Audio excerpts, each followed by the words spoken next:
परिवृतं देवसुरैः सदा वन्द्यं ग्रहैश्च परिवेष्टितं ध्यायन् स्तवन् पठन् नाम यः सूर्यकवचं सदा।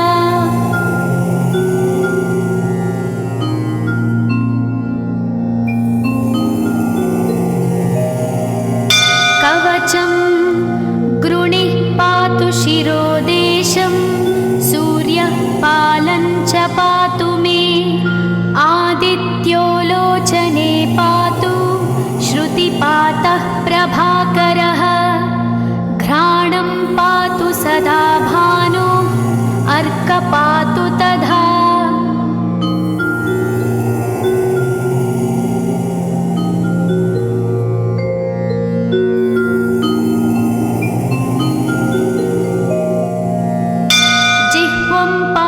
जगन्नाथः कण्ठं पातु विभावसु स्कन्धौ ग्रहपतिः पातु भुजौ पातु प्रभाकरः अहस्करः पातु हस्तौ हृदयं पातु भानुमान्।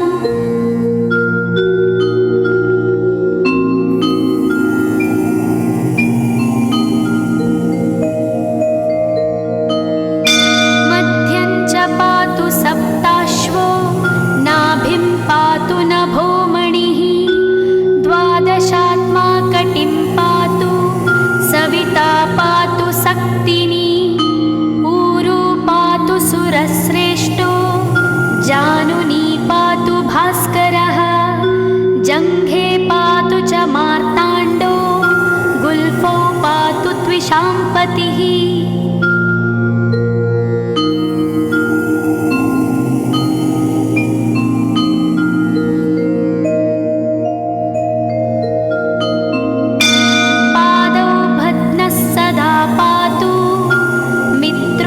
सकलं वपुः वेदत्रयात्मकः स्वामिन् नारायण जगत्पते आयतयामं तं कञ्ची द्वेदरूपः प्रभाकरः स्तोत्रेणानेन सन्तुष्टो बालखिल्यादिभिर्वृतः।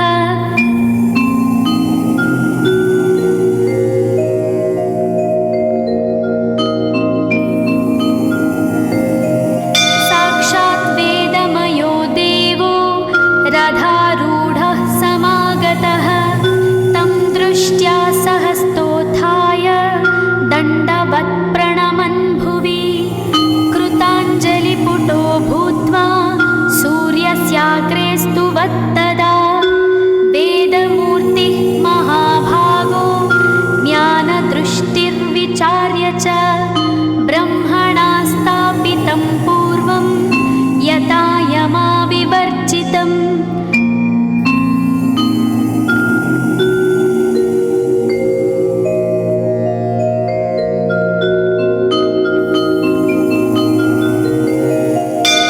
सत्त्वप्रधानं शुक्लाख्यं वेदरूपमनामयं शब्दब्रह्ममयं वेदं सत्कर्म ब्रह्मवाचकम् मुनिमध्यापयामास प्रथमं सविता स्वयं तेन प्रथमदत्तेन वेदेन परमेश्वरः यज्ञवल्क्यो मुनिश्रेष्ठः कृतकृत्यो भवत्तदा।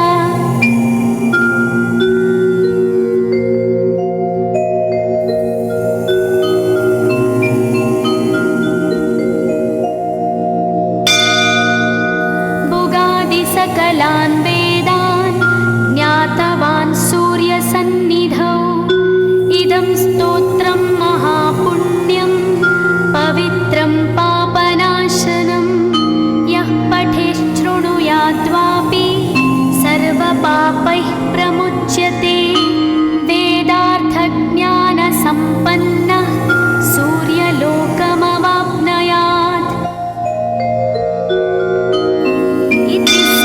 पुराणे गौरीखण्डे आदित्यकवचं सम्पूर्णम्।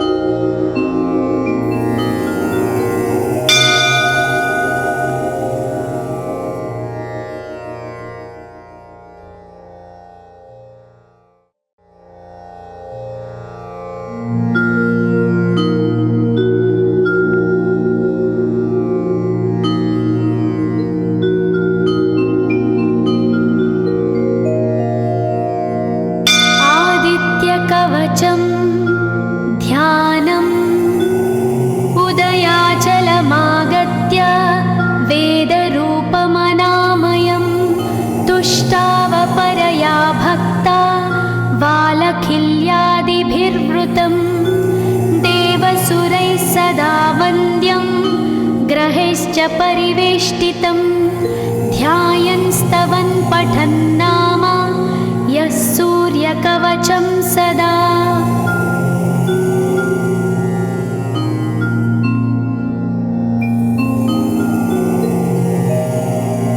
कवचं गृणिः पातु शिरोदेशं सूर्यः पालं च पातु मे आदित्यो लोचने पातु श्रुतिपातः प्रभाकरः घ्राणं पातु सदा भानो अर्कपातु तथा।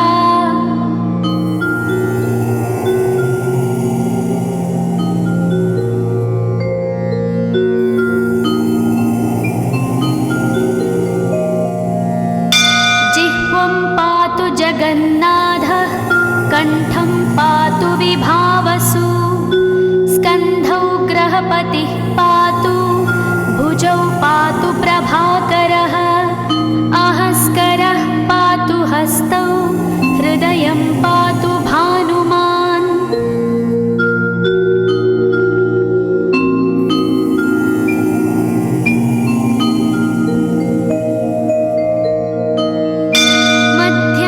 पातु सप्ताश्वो नाभिं पातु नभोमणिः द्वादशात्मा कटिं पातु सविता पातु सक्तिनी ऊरू पातु सुरश्रेष्ठो जानुनी पातु भास्करः जङ्घे पातु च मार्ताण्डो गुल्फौ पातु त्विषाम्पतिः।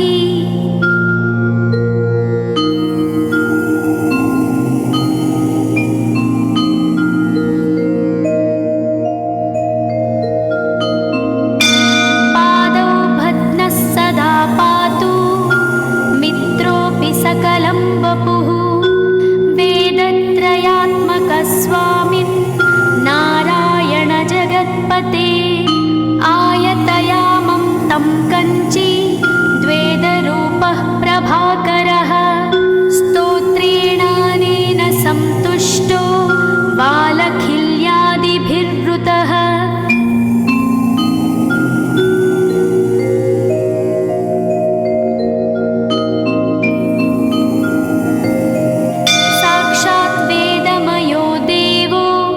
रथारूढः समागतः तं दृष्ट्या सहस्तोत्थाय दण्डवत् प्रणमन् भुवि कृताञ्जलिपुटो भूत्वा सूर्यस्याग्रे स्तुवत्तदा वेदमूर्तिः महाभागो ज्ञानदृष्टिर्विचार्य च ब्रह्मणा स्थापितं पूर्वं यथा यमाविवर्जितम्।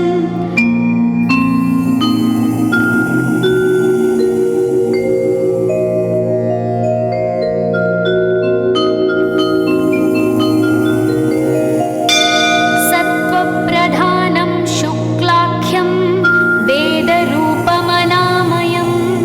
शब्दब्रह्ममयं वेदं सत्कर्म ब्रह्मवाचकम् मुनिमध्यापयामास प्रथमं सविता स्वयं तेन प्रथमदत्तेन वेदेन परमेश्वरः यज्ञवल्क्यो मुनिश्रेष्ठः कृतकृत्यो भवत्तदा।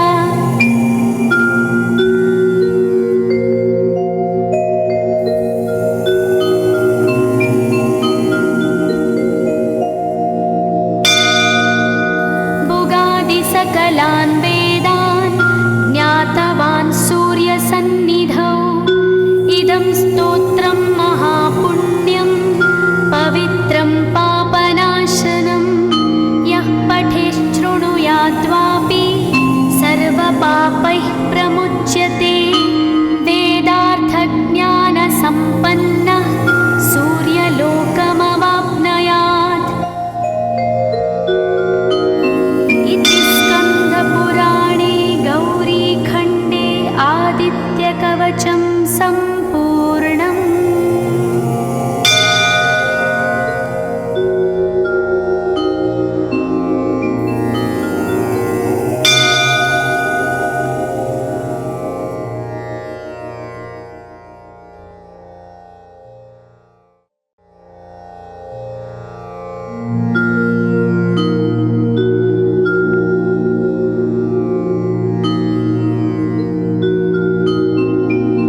सदा वन्द्यं ग्रहैश्च परिवेष्टितं ध्यायन् स्तवन् पठन् नाम यः सूर्यकवचं सदा।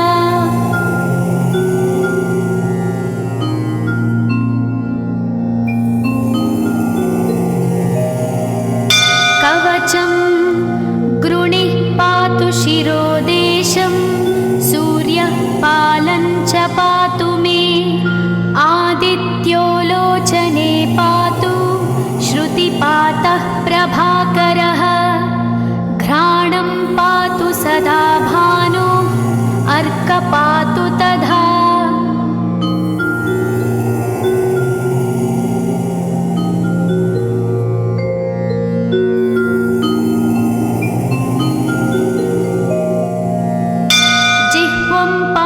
जगन्नाथः कण्ठं पातु विभावसु स्कन्धौ ग्रहपतिः पातु भुजौ पातु प्रभाकरः अहस्करः पातु हस्तौ हृदयं पातु भानुमान्।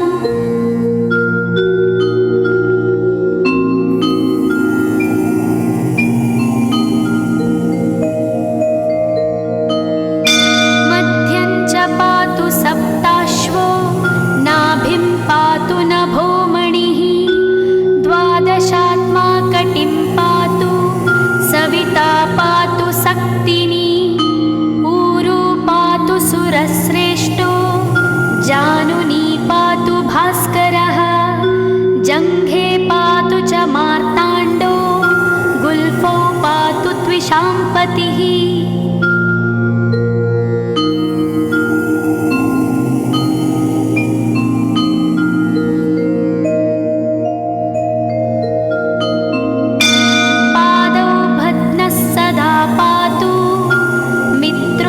सकलं वपुः वेदत्रयात्मकः स्वामिन् नारायण जगत्पते आयतयामं तं कञ्ची द्वेदरूपः प्रभाकरः स्तोत्रेणानेन सन्तुष्टो बालखिल्यादिभिर्वृतः।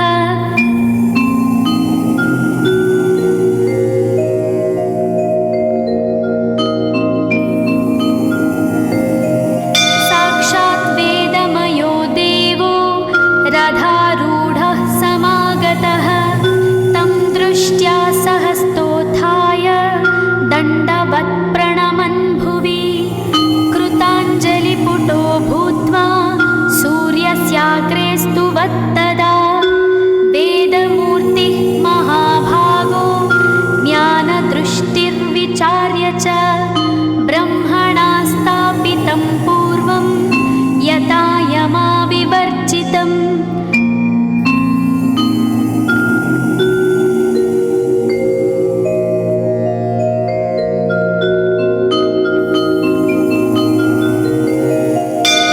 सत्त्वप्रधानं शुक्लाख्यं वेदरूपमनामयं शब्दब्रह्ममयं वेदं सत्कर्म ब्रह्मवाचकम् मुनिमध्यापयामास प्रथमं सविता स्वयं तेन प्रथमदत्तेन वेदेन परमेश्वरः यज्ञवल्क्यो मुनिश्रेष्ठः कृतकृत्यो भवत्तदा।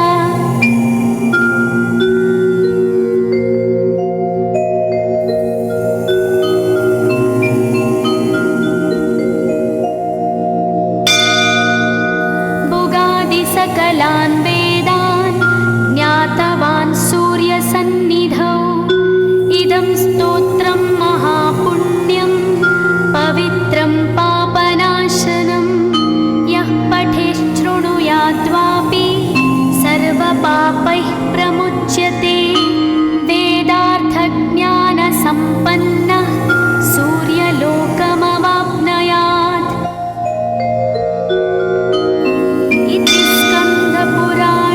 गौरीखण्डे आदित्यकवचं सम्पूर्णम्।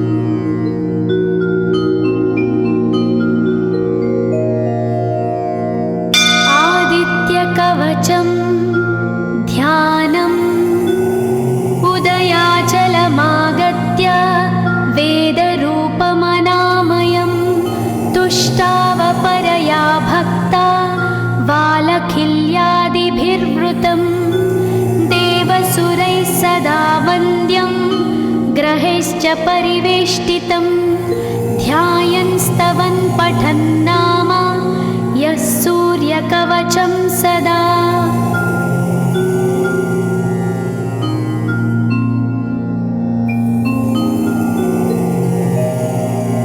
कवचं गृणिः पातु शिरोदेशं सूर्यः पालं च पातु मे आदित्यो लोचने पातु श्रुतिपातः प्रभाकरः घ्राणं पातु सदा भानु अर्कपातु तथा।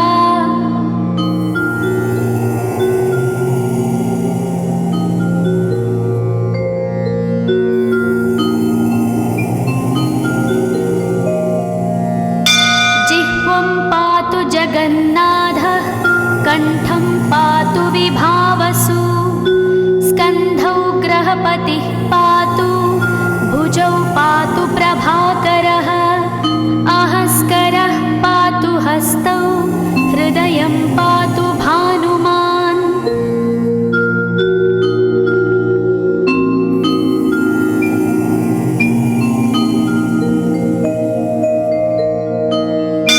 मध्यं च पातु सप्ताश्वो नाभिं पातु नभोमणिः द्वादशात्मा कटिं पातु सविता पातु सक्तिनी ऊरू पातु सुरश्रेष्ठो जानुनी पातु भास्करः जङ्घे पातु च मार्ताण्डो गुल्फौ पातु त्विषाम्पतिः।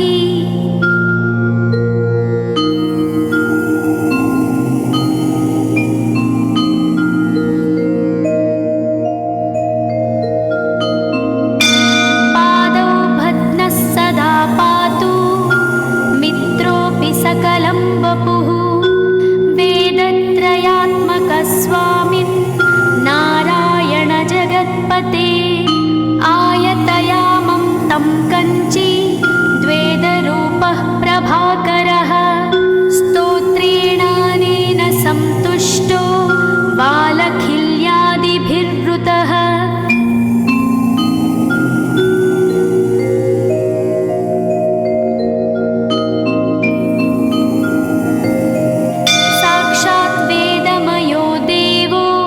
रथारूढः समागतः तं दृष्ट्या सहस्तोत्थाय दण्डवत् प्रणमन् भुवि कृताञ्जलिपुटो भूत्वा सूर्यस्याग्रे स्तुवत्तदा वेदमूर्तिः महाभागो ज्ञानदृष्टिर्विचार्य च ब्रह्मणा स्थापितं पूर्वं यथा यमाविवर्जितम्।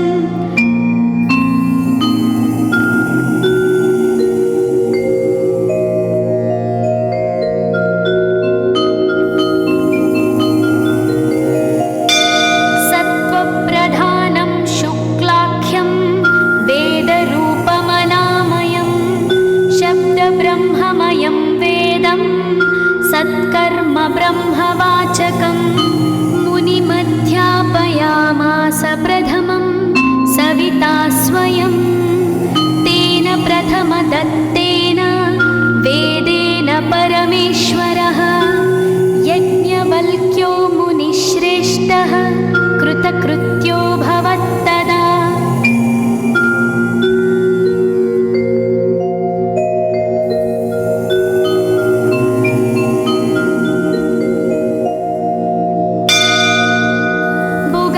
सकलान् वेदान् ज्ञातवान् सूर्यसन्निधौ इदं स्तोत्रं महापुण्यं पवित्रं पापनाशनं यः पठेच्छृणुयाद्वापि सर्वपापैः प्रमुच्यते वेदार्थज्ञानसम्पन्नः सूर्यलोकमवाप्नुयात्। पुराणे गौरीखण्डे आदित्यकवचं सम्पूर्णम्।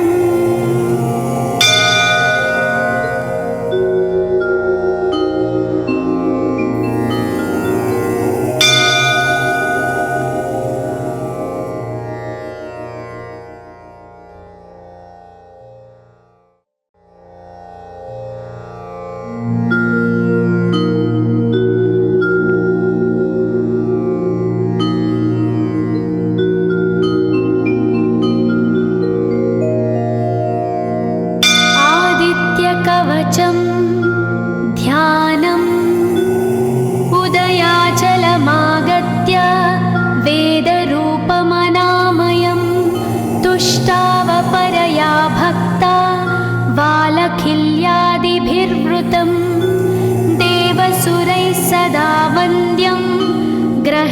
परिवेष्टितं ध्यायन् स्तवन् पठन् नाम यः सूर्यकवचं सदा।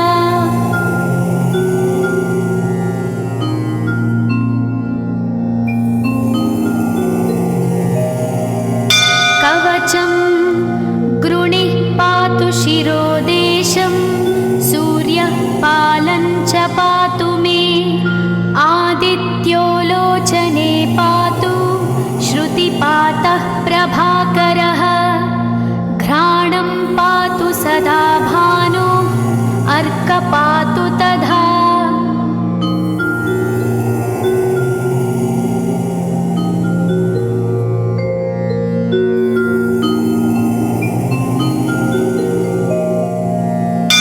जिह्वं पातु जगन्नाथः कण्ठं पातु विभावसु स्कन्धौ ग्रहपतिः पातु भुजौ पातु प्रभाकरः अहस्करः पातु हस्तौ हृदयं पातु भानुमान्।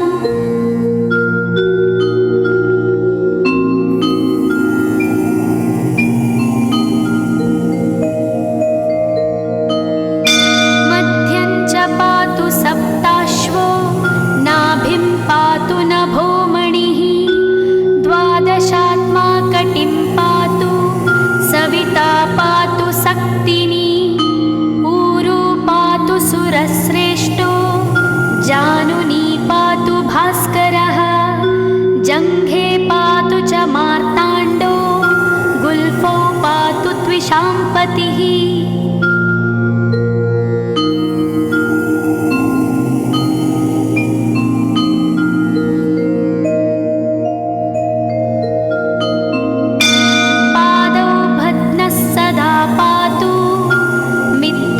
सकलं वपुः वेदत्रयात्मकस्वामिन् नारायण जगत्पते आयतयामं तं कञ्ची द्वेदरूपः प्रभाकरः स्तोत्रेणानेन सन्तुष्टो बालखिल्यादिभिर्वृतः।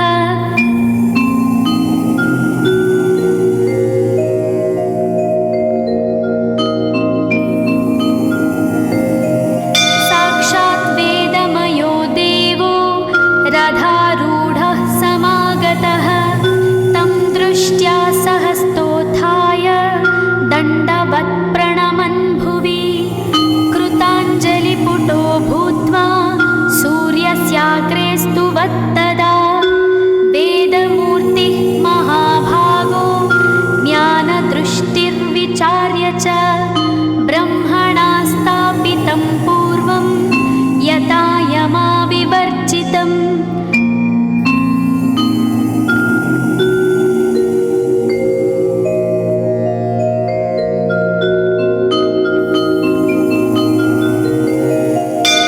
सत्त्वप्रधानं शुक्लाख्यं वेदरूपमनामयं शब्दब्रह्ममयं वेदं सत्कर्म ब्रह्मवाचकं मुनिमध्यापयामास प्रथमं सविता स्वयं तेन प्रथमदत्तेन वेदेन परमेश्वरः यज्ञवल्क्यो मुनिश्रेष्ठः कृतकृत्यो भवत्तदा।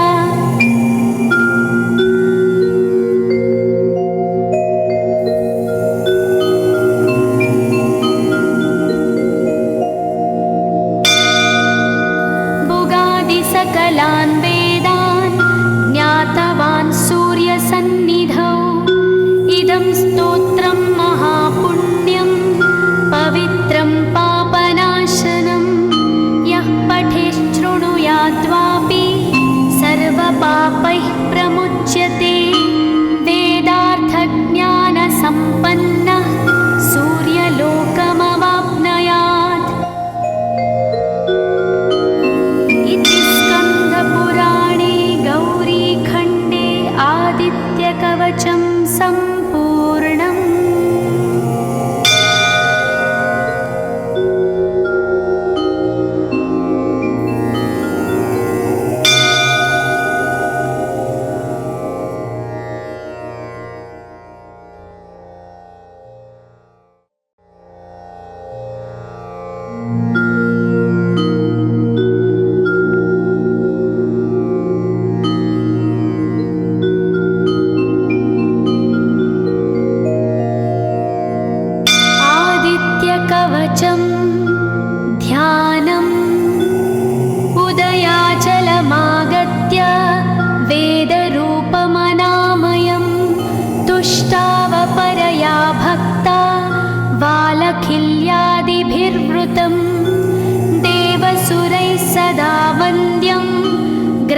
च परिवेष्टितं ध्यायन् स्तवन् पठन् नाम यः सूर्यकवचं सदा।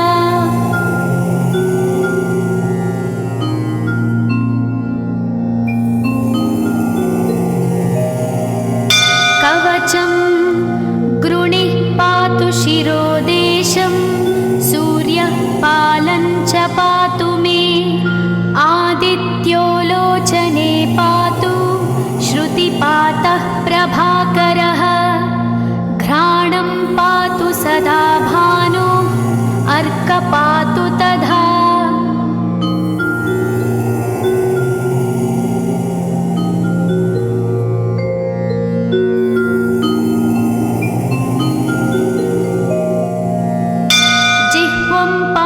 जगन्नाथः कण्ठं पातु विभावसु स्कन्धौ ग्रहपतिः पातु भुजौ पातु प्रभाकरः अहस्करः पातु हस्तौ हृदयं पातु भानुमान्।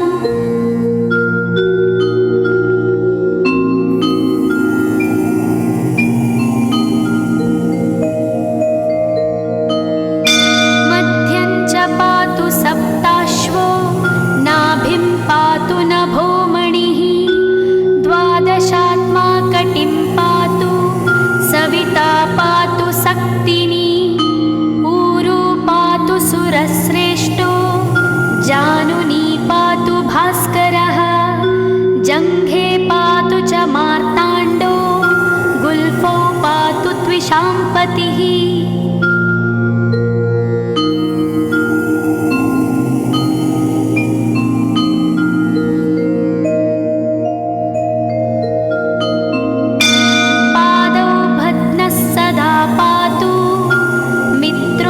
सकलं वपुः वेदत्रयात्मकस्वामिन् नारायण जगत्पते आयतयामं तं कञ्ची द्वेदरूपः प्रभाकरः स्तोत्रेणानेन सन्तुष्टो बालखिल्यादिभिर्वृतः।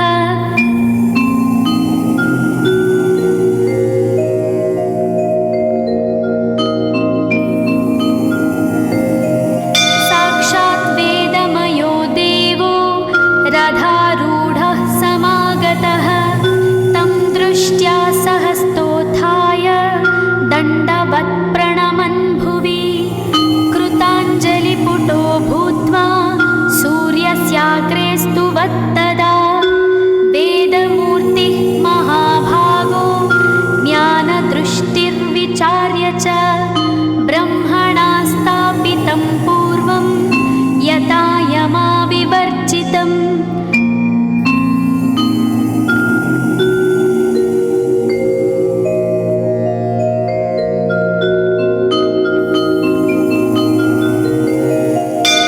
सत्त्वप्रधानं शुक्लाख्यं वेदरूपमनामयं शब्दब्रह्ममयं वेदं सत्कर्म ब्रह्मवाचकम् मुनिमध्यापयामास प्रथमं सविता स्वयं तेन प्रथमदत्तेन वेदेन परमेश्वरः यज्ञवल्क्यो मुनिश्रेष्ठः कृतकृत्यो भवत्तदा।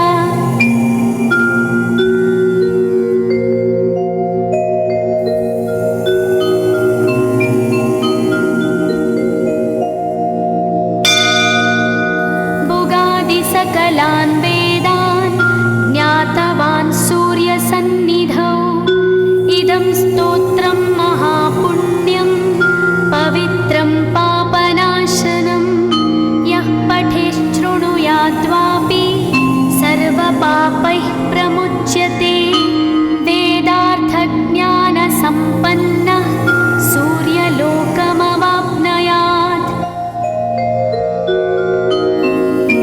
स्कन्दपुराणे गौरीखण्डे आदित्यकवचं सम्पूर्णम्।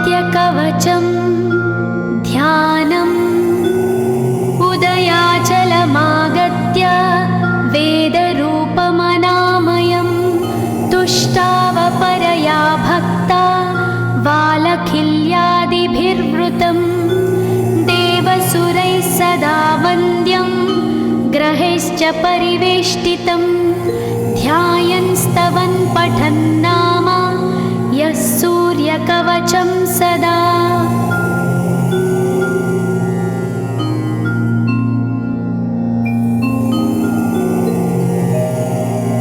कवचं गृणिः पातु शिरोदेशं सूर्यः पालं च पातु मे आदित्यो लोचने पातु श्रुतिपातः प्रभाकरः घ्राणं पातु सदा भानो अर्कपातु तथा।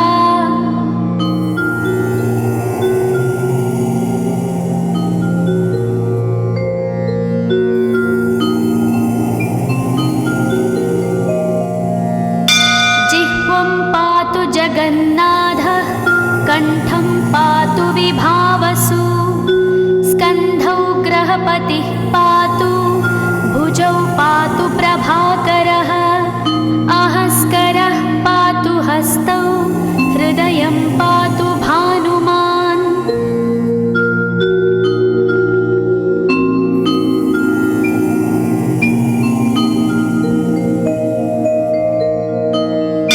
मध्यं च पातु सप्ताश्वो नाभिं पातु नभोमणिः द्वादशात्मा कटिं पातु सविता पातु सक्तिनी ऊरू पातु सुरश्रेष्ठो जानुनी पातु भास्करः जङ्घे पातु च मार्ताण्डो गुल्फौ पातु त्विषाम्पतिः।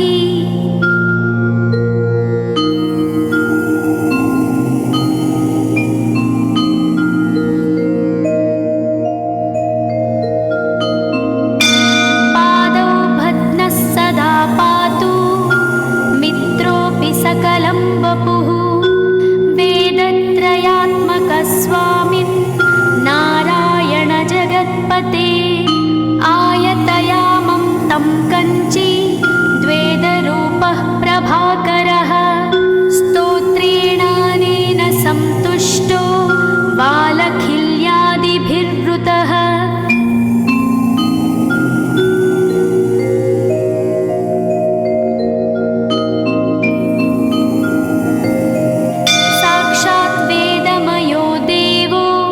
रथारूढः समागतः तं दृष्ट्या सहस्तोत्थाय दण्डवत् प्रणमन् भुवि कृताञ्जलिपुटो भूत्वा सूर्यस्याग्रे स्तुवत्तदा वेदमूर्तिः महाभागो ज्ञानदृष्टिर्विचार्य च ब्रह्मणा स्थापितं पूर्वं यथा यमाविवर्जितम्।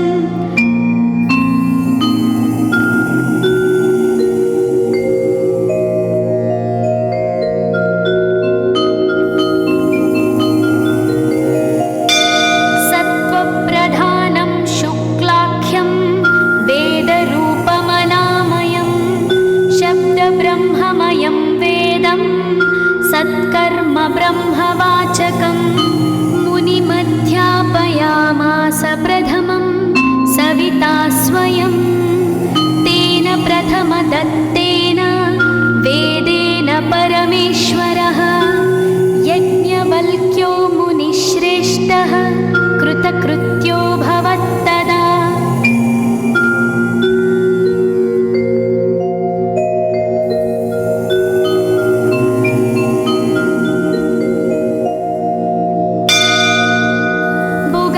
सकलान् वेदान् ज्ञातवान् सूर्यसन्निधौ इदं स्तोत्रं महापुण्यं पवित्रं पापनाशनं यः पठेच्छृणुयाद्वापि सर्वपापैः प्रमुच्यते वेदार्थज्ञानसम्पन्नः सूर्यलोकमवाप्नुयात्।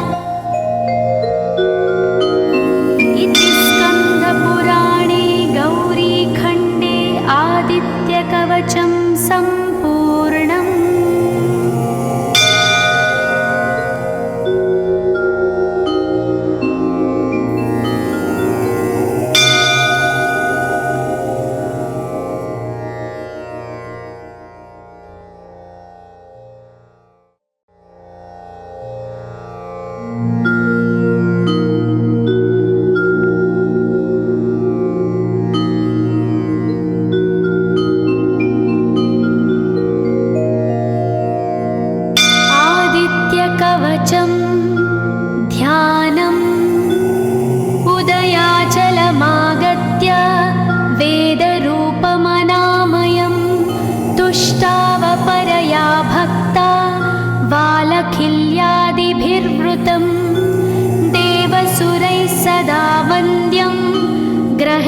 परिवेष्टितं ध्यायन् स्तवन् पठन् नाम यः सूर्यकवचं सदा।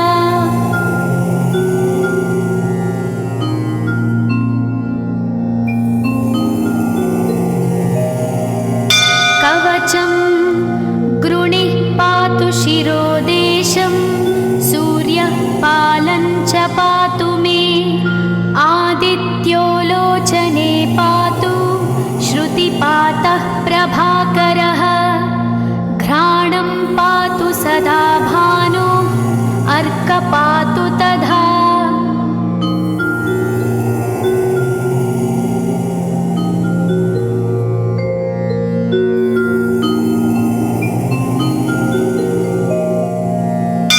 जिह्वं पातु जगन्नाथः कण्ठं पातु विभावसु स्कन्धौ ग्रहपतिः पातु भुजौ पातु प्रभाकरः अहस्करः पातु हस्तौ हृदयं पातु भानुमान्।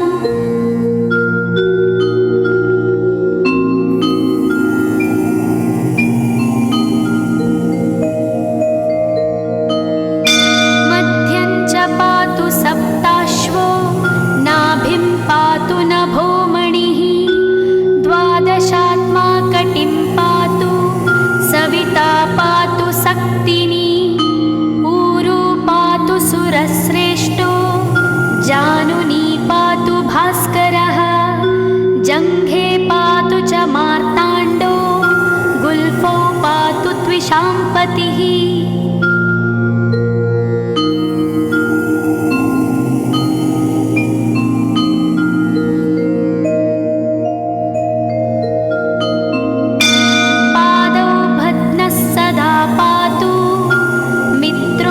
सकलं वपुः वेदत्रयात्मकस्वामिन् नारायण जगत्पते आयतयामं तं कञ्ची द्वेदरूपः प्रभाकरः स्तोत्रेणानेन सन्तुष्टो बालखिल्यादिभिर्वृतः।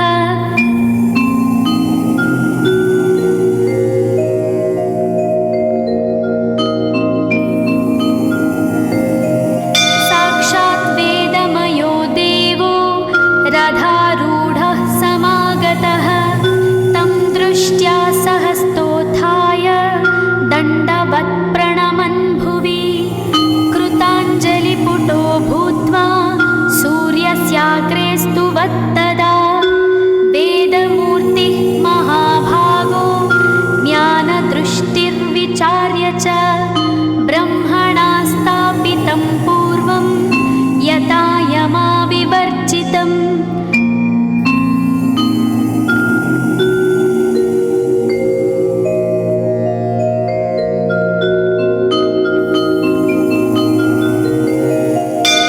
सत्त्वप्रधानं शुक्लाख्यं वेदरूपमनामयं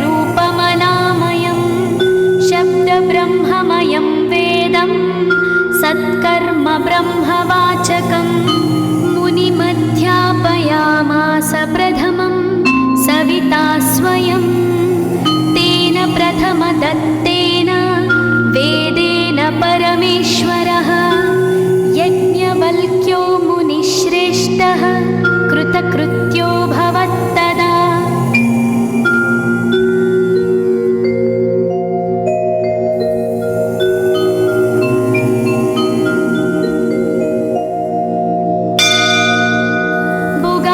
सकलान् वेदान् ज्ञातवान् सूर्यसन्निधौ इदं स्तोत्रं महापुण्यं पवित्रं पापनाशनं यः पठेच्छृणुयाद्वापि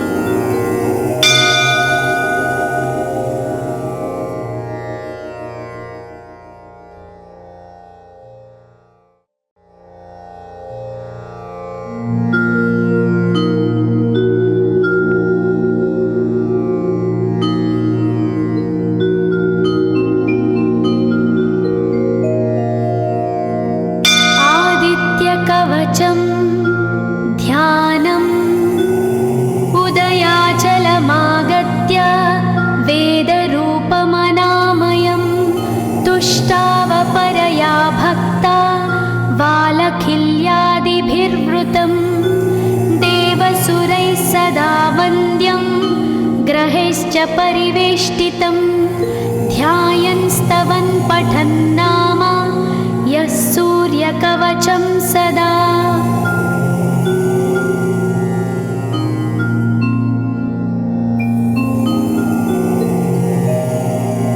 कवचं गृणिः पातु शिरोदेशं सूर्यः पालं च पातु मे आदित्यो लोचने पातु श्रुतिपातः प्रभाकरः घ्राणं पातु सदा भानो अर्कपातु तथा।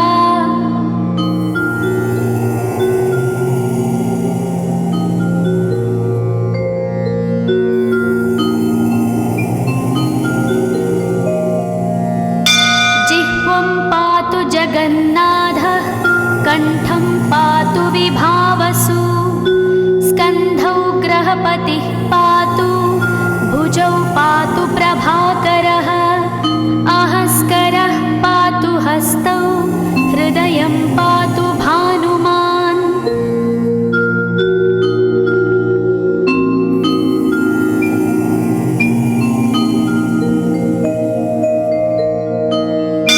मध्यं च पातु सप्ताश्वो नाभिं पातु नभोमणिः द्वादशात्मा कटिं पातु सविता पातु सक्तिनी ऊरू पातु सुरश्रेष्ठो जानुनी पातु भास्करः जङ्घे पातु च मार्ताण्डो गुल्फौ पातु त्विषाम्पतिः।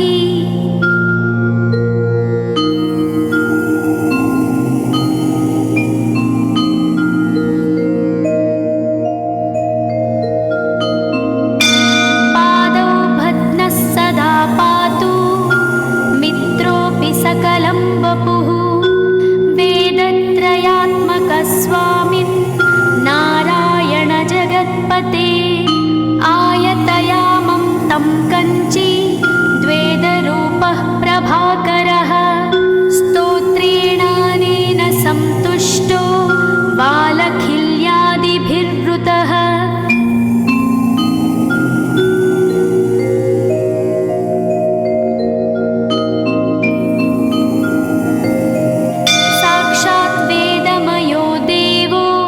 रथारूढः समागतः तं दृष्ट्या सहस्तोत्थाय दण्डवत् प्रणमन् भुवि कृताञ्जलिपुटो भूत्वा सूर्यस्याग्रे स्तुवत्तदा वेदमूर्तिः महाभागो ज्ञानदृष्टिर्विचार्य च ब्रह्मणा स्थापितं पूर्वं यथा यमाविवर्जितम्।